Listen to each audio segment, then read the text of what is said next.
Konnichiwa, this is Chisaka, and you're watching PokeCast. Today's on Game Boy Top 10s. This is Racing for First Place, Part 1. You lost! This was the final Top 10 I was able to do in the driving list on GameFAQs.com, and these are just the ones that are just an absolute ball to play, especially if you like doing the racing games that are a true racing game. And that's what this list is going to be all about. So I hope you're ready to see what's in the top 10s. First of all, let's start off with the rules where you can verify what exactly is required. First of all, it has to be on the driving list from GameFAQs.com. If it's not there, it's not on this list, and there is no exceptions this time. Moving on to rule number 2, no Game Boy Color games. We can't use the next gen software for the current gen, or last gen. Number 3, it has to be a racing game or a time trial game. This is very important because it wouldn't be racing for first place, now would it? And finally, rule number 4, it cannot have any power-ups on the track. So all of you fans from the last one, well, those can't be in here. So let's move on to number 10, Ferrari Grand Prix Challenge. Now this is also known as Ferrari Japan. This was developed by NMS Software, released by Acclaim in US and Europe, and Coconuts Japan in Japan in '92. This game, I mean, I played a lot of these. There's a lot of them that had this type of view, this type of gameplay, but this is the one that I really enjoyed,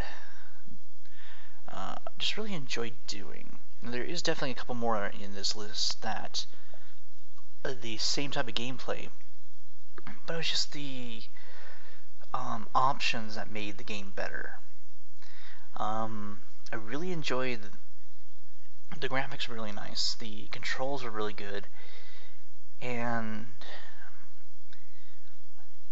I don't know, just there's certain things that could have been better with it, and that's why a couple of the other ones which have practically the exact same graphics are a little higher in this list. I did like how they do a little bit on the bottom, but with some of the other ones they had a little bit better view of, you know, everything. Other than that, it's definitely one of the games that I would say start off. Give this one a try, because it does at least start with what you would like to see. And that's why it's only number 10, because there is some improvements in the other games I did enjoy that leaves this one unfortunately at number 10. Race Turmeric, you failed to qualify. Yeah, only when you're trying to record videos does this actually happen. So that's, I guess this is a little hard to explain why it's number 10, but I guess that would be the reasons why this is number 10. So this is Ferrari Grand Prix Challenge, or Ferrari Japan. But what could be better than this one? Well, you'll soon find out. Moving on to number 9. At number 9, we have Bill Elliotts NASCAR Fast Tracks.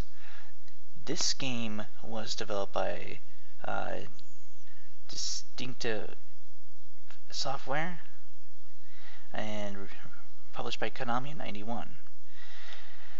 This one I found a little bit more entertaining than the last one, just because mainly I liked what they tried to do with the graphics.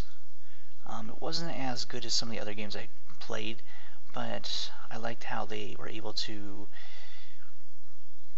really go out of their way to make this. The rear view mirror works in this game.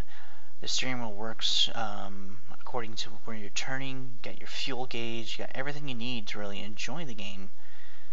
But in the end, the reason why it's at number 9 is I didn't like the selections. You get to select from 3 different cars, and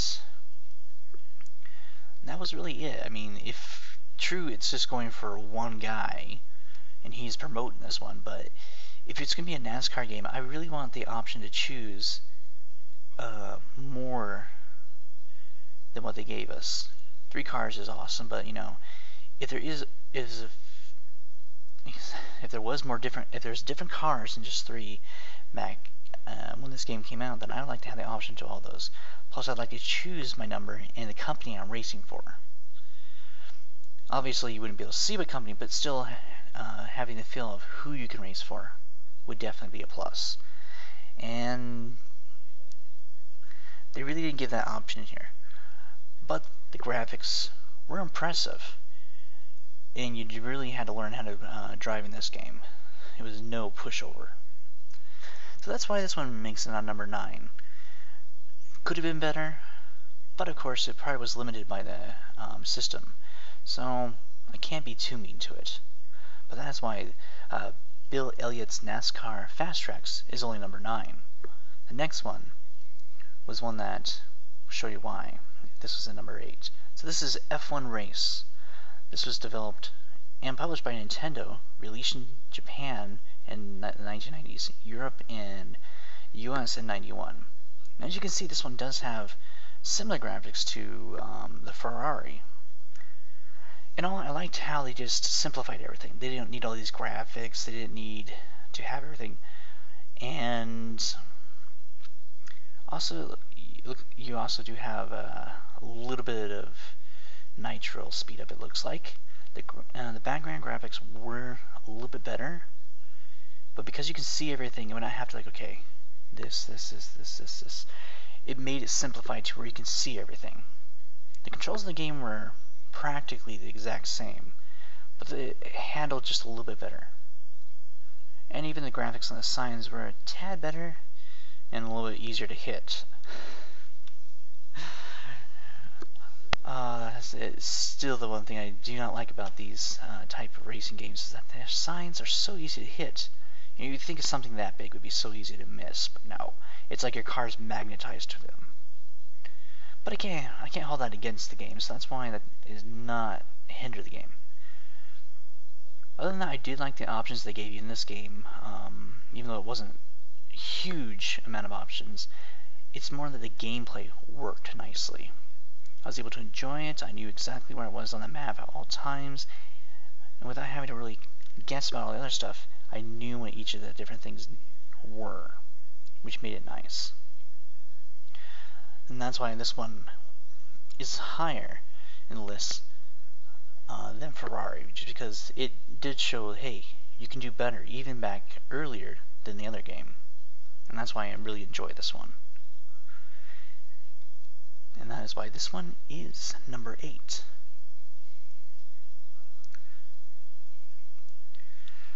Alright, moving on to number 7, F1 Spirit. This is known as World Circuit Series in the US, the Spirit of F1 in Europe. It was developed and published by Konami in Japan and Europe. It was released from Ultra in the US. 1991 is when it came out in Japan, and 92 is when it came out in the rest of the world. Pardon me. This game I really enjoyed. The controls are really nice after you get the hang of it, but they stick with simplifying stuff, giving you a really nice graphical interpretation of everything you need to see. And I really enjoyed how the speed meter looked in this game. It was really nice, because it gave that extra stuff without giving it too much on the screen, because of how it looked. This one I definitely had to go back and play a little bit more, just because it had that extra flair to it, which made it nice. And that's why it comes in at number 7, above a couple of the other ones. Still a little bit more things they could have done with it, but there's good reasons why the other ones are above this one. I really liked how it's easy to see the pit in this one. That's a plus. There has been a few games that did not make this list because their pit was really hard to see, and that really hurt the game, in my opinion. You can't make it hard. Now I think there's at least one of them a little bit later that did have that problem, but it wasn't that which hurt the game at all. It was probably the only thing that made the game not as cool. But yeah, this is number 7 in the list, F1 Spirit, and definitely a fun game. Now I know the next one everyone's going to be like, I don't know, is that really considered racing? So Going on to number 6, Lamborghini American Challenge. This was developed and published by Titus Softwares, released in Europe in '93 and in America in '94. This is just the classic arcade storyline racing, I should say. This one is the one where you pick your racer, you go in a race around the country, and do better than everybody on the race. Kind of like a prehends to Cruising USA or Need for Speed. It really adds stuff. You can also upgrade your car by buying more parts, and there's a ton of other characters that you can't select that you get to play against. There's even the police in this game, and the field gets a little crazy. Now, I know a few people will be like, wait, isn't this considered a power-up racing? Well, this one isn't. This one is actually, there is no power-ups anywhere on this game. This is just true racing. And that's what I really like. Since you do have 3 selectable characters, I don't know if there's any other characters that you can get to unlock later in the game or by using cheats. But I really enjoyed the graphics. They were really easy on the eyes and allowed you to have fun. Plus, with having a huge map, so you're going to have a challenge ahead of you. And that was one thing I really liked about it, and why this is at number 6 on this list.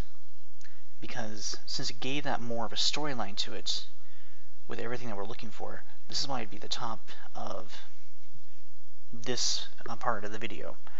Because I really enjoy these type of games. Still, not the best of what I played through this list, I should say, sorry.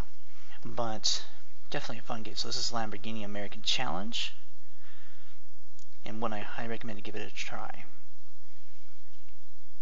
So this is the end of part 1. I hope you've enjoyed each of these different games that have made the list.